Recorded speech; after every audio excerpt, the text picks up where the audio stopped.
Hello दोस्तों, welcome to the civil services dream channel. दोस्तों, UPSC जो यूनियन पब्लिक सर्विस कमीशन है, जो एग्ज़ाम कंडक्ट कराती है आईएएस, आईपीएस, आईएफएस की। तो दोस्तों, प्रीलिम्स का जो एग्ज़ाम होता है उसके सिलेबस के बारे में ऑलमोस्ट सबको पता होता है, ठीक है। और बहुत सारे वीडियोस आपको प्रीलिम्स के एग्ज़ाम के लिए भी मिल जाते हैं। लेकिन दोस्तों, मेंस के बारे में बहुत कम लोगों को सारी नॉलेज होती है, जो रियल नॉलेज होती है, ट्रू नॉलेज होती है। तो दोस्तों, हम मेंस के बारे में थोड़ा आज हम डिस्कस करेंगे कि जो बच्चे बिगिनर्स हैं, जो सोच रहे हैं मेंस के कि मेंस का सिलेबस कैसा होता है, मेंस का अप्रोच क्या होता है, उनके लिए ये लेक्चर इम्पॉर्टेंट है। और जो पहले से जो जिन बच्चों को पता है उनका भी जो प्रॉब्लम होगा छोटा मोटा, तो वो क्लियर हो जाएगा कॉन्सेप्ट इस वीडियो से। तो दोस्तों, हम सारी चीज़ें अच्छे से देखेंगे लेमन लैंग्वेज में। तो देखो, यहाँ पे लिखा है मेन एग्जामिनेशन। दोस्तों, जैसे कि प्रीलिम्स एग्ज़ाम आप क्लियर करते हो, ठीक है, अगर रोल नंबर आपका लिस्ट में आ जाता है यूपीएससी में, तो फिर आप मेन एग्जामिनेशन के लिए आप एलिजिबल होते हो। मतलब आप दूसरा पेपर लिखोगे, यानी मेन एग्ज़ाम दोगे। तो दोस्तों, मेन एग्ज़ाम में आप सबसे पहले क्या दोगे? तो मेन एग्ज़ाम में दोस्तों पहले क्वालिफाइंग पेपर्स होता है, यानी कि पेपर ए और पेपर बी। दोस्तों, ये दोनों 300 नंबर के होंगे, आपको एग्ज़ाम देना है। And one of the Indian language to be selected by the candidate from the languages included in the 8th schedule to the constitution. दोस्तों, इसका ये मतलब है कि हमारे संविधान में जो 8th शेड्यूल्ड है, यानी कि हमारे संविधान में शेड्यूल 1, 2, 3, 4, 5, 6, 7, 8, 9, 10, 11, 12। तो दोस्तों, इस इतने शेड्यूल्स में से जो 8वें नंबर का शेड्यूल है, इसमें लैंग्वेज के बारे में बताया गया है कि जो 22 लैंग्वेज है वो इंडिया में है, संविधान में रिकग्नाइज किया गया, इंक्लूड किया गया 8th शेड्यूल में। तो दोस्तों, आप उसमें से कोई भी एक लैंग्वेज सेलेक्ट करो और आप उस लैंग्वेज में ये वाला एग्ज़ाम दो, यानी पेपर ए दो।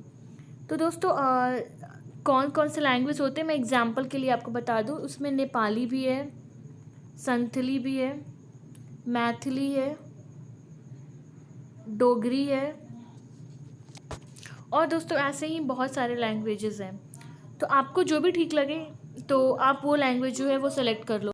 तो बहुत सारे स्टूडेंट हिंदी ऑप्ट करते हैं, बहुत सारे स्टूडेंट मैथिली, संथली, जिसको जो ठीक लगता है वो ऑप्ट करते हैं।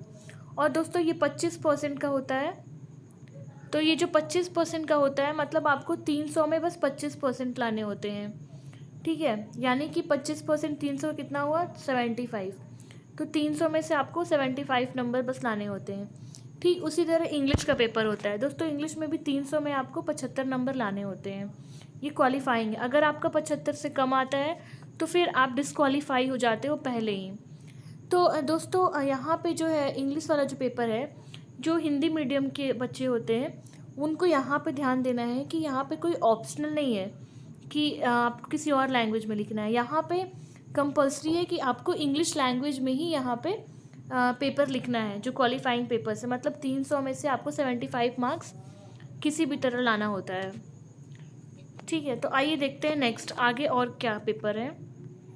दोस्तों, उसके बाद कह रहे हैं ये कि papers to be counted for merit. तो दोस्तों, ये जो था वो अभी जो हमने देखा पेपर ए और पेपर बी, वो पेपर्स क्वालिफाइंग थे, यानी कि वो आपको 300 मार्क्स में से 75 और 75 मार्क्स लाने होते हैं। एंड जो मेरिट के लिए जो पेपर है, यानी कि जो अब काउंट होगा जो पेपर, ठीक है। तो दोस्तों, पेपर 1 जो है, पेपर 1 में आपसे ऐसे पूछा जाएगा। तो जो बचपन में जो ऐसे लिखते थे आप, वैसा ऐसे नहीं होता है, उससे थोड़ा अलग है। जैसे कि दोस्तों, इसमें आपको 1200 वर्ड्स में, मतलब 1000 से 1200 वर्ड्स में आपको ऐसे लिखना होता है। वहाँ पे सेक्शन ए, सेक्शन बी करके वो लोग पूछते हैं। तो जैसे कि सेक्शन ए जो रहता है, इसमें कहते हैं कि एक एक एक चूज़ करना होता है, एक आप अपने मन से चुन लो। 4 रहते हैं, ऐसे आपको लिखने होता है, ठीक है। 250 वर्ड्स के होते हैं। और फिर बी सेक्शन होता है, उसमें से एक ऐसे लिखना होता है। तो दोस्तों, ऐसे हो गया। नेक्स्ट होता है कि पेपर 2। जो पेपर 2 होता है उसमें जनरल स्टडीज़ 1, मतलब जो जनरल स्टडीज़ के पेपर 4 होते हैं, ठीक है। एक तो हो गया आपका एसए का पेपर, उसके अलावा आपको जीएस, जिसको कहते हैं जीएस का पेपर, तो general studies paper 1, paper 2, paper 3 और पेपर 4। तो दोस्तों यहाँ पर कंफ्यूज मत होना आप, पेपर 1, पेपर 2 और जनरल स्टडीज़ 1।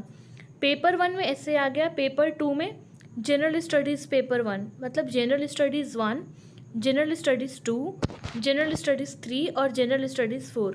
तो दोस्तों जनरल स्टडीज़ 1 में क्या आएगा, तो जनरल स्टडीज़ 1 जो होगा वो 250 नंबर का होगा। ये भी इसमें आपसे पूछा जाएगा Indian heritage and culture, history and geography of the world and society. यानी कि दोस्तों इसमें मोटा मोटी 4 सब्जेक्ट हैं, यानी Indian heritage art and culture हो गया, हिस्ट्री इतिहास से पूछेगा, ज्योग्राफी हो गया आपका भूगोल, वर्ल्ड का ज्योग्राफी पूछेगा, और एक सोसाइटी टॉपिक है। तो 4 टॉपिक आपको इसमें पता होना चाहिए। दोस्तों इस वीडियो में मैं आपको बस एक बेसिक अंडरस्टैंडिंग बता रही हूँ और आपको ये बताने की कोशिश कर रही हूँ कि मेंस का जो सिलेबस है, जो पैटर्न है, वो एक्चुअली में कैसा है, कितने क्वालिफाइंग हैं, कितने मेरिट बेस्ड होते हैं। बहुत बच्चों को नहीं पता होता है। नेक्स्ट वीडियो में इसके हम ये जानने की कोशिश करेंगे कि दोस्तों जो जनरल स्टडीज़ पेपर 1 है, इसके अंदर के जो टॉपिक हैं, इसके सब टॉपिक्स हैं कि आपको एक्चुअली में पढ़ना क्या है। तो उसे हम डिटेल्स में देखेंगे कि और क्या पढ़ना है। तो दोस्तों जो जीएस पेपर 2 है उसमें पूछता है governance, constitution, polity, social justice और आईआर, जिसको कहते हैं इंटरनेशनल रिलेशन। यानी इंटरनेशनल रिलेशंस मतलब जो वर्ल्ड में जो भी चीज़ें हो रही है उससे रिलेटेड, गवर्नेंस से रिलेटेड, संविधान, जो पॉलिटी और सोशल जस्टिस, ये चीज़ें आपको कंप्लीट करना है। इसके भी सब पॉइंट्स हैं, इसके सिलेबस और भी हैं, वो डिटेल्स में हम देखेंगे नेक्स्ट वीडियो में।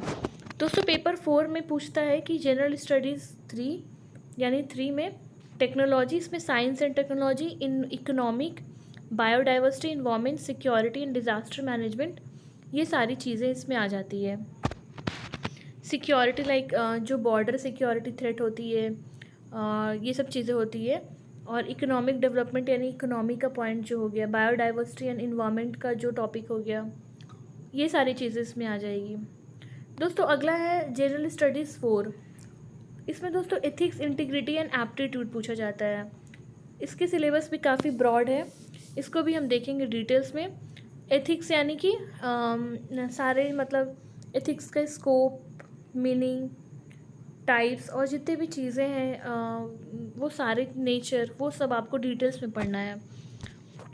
उसके बाद दोस्तों ऑप्शनल सब्जेक्ट होता है, यानी कि जो बच्चे मेंस एग्ज़ाम के लिए बैठते हैं प्रीलिम्स क्लियर करने के बाद, जनरल स्टडीज़ का जो पेपर होता है दोस्तों, जीएस पेपर 1 से लेके जीएस पेपर 4 तक, देखो यहाँ पे जीएस पेपर 4 तक, ये जो पेपर होता है ये सारे स्टूडेंट्स को देना होता है। ठीक है, वो उनकी बैकग्राउंड कुछ भी हो, वो सबको, एक जनरल है तो ये जनरल मतलब सबको देना है।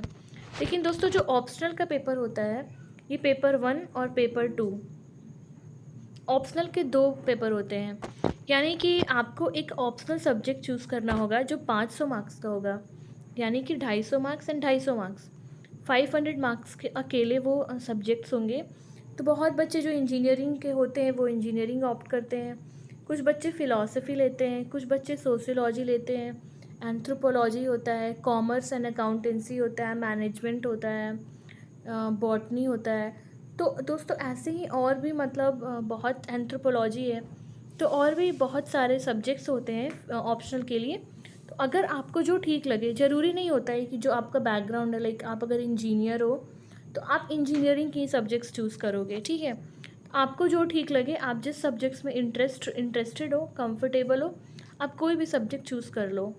तो ये अलग से आपको इसका पेपर देना होता है।